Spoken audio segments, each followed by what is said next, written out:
Welcome to Tri-Cities Community Television. I'm your host. My name is Paul Sunder, and this is Tri-Cities Magazine, and we want to thank you for tuning us in and turning us on. On today's show, we are looking at arts, and we're here in Port Moody, which happens to be the city of the arts. Now, we're going to take a look back at two events, one being the ArtsConnect Art Walk, which, by the way, was a total success, and the other was the Wearable Art Awards put on by the Port Moody Arts Center Society. First up, the Art Walk. And if you're connected with arts at all throughout the Tri-Cities area, or you watch our little show here, Tri-Cities Magazine, you know that we're all about ArtsConnect. They do an amazing job and they connect people through arts throughout the Tri-Cities area.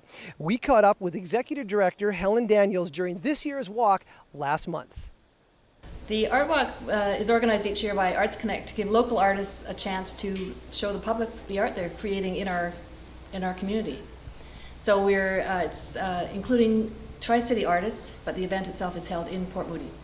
And we have about 13 venues this year and over 50 artists. We really appreciate the public coming out to support the artists and come out and visit them and learn about their art, hopefully buy some art. And they can always find out more on our website, www.artsconnect.ca.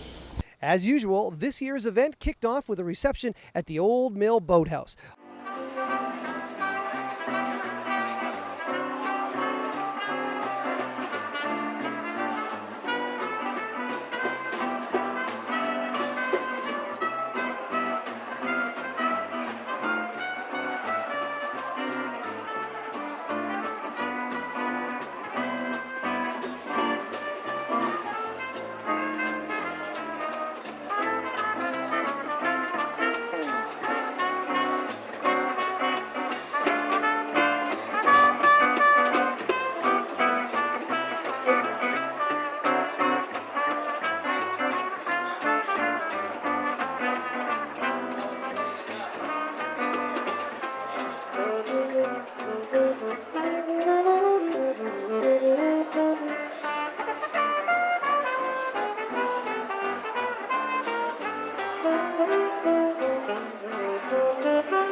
Formerly Port Moody Studio Tours, this year's event called an Art Walk in order to reflect the diversity of venues. We went out to a couple of this year's non-traditional venues to meet some of the artists to check out their work. First stop on the tour, Agro Arts.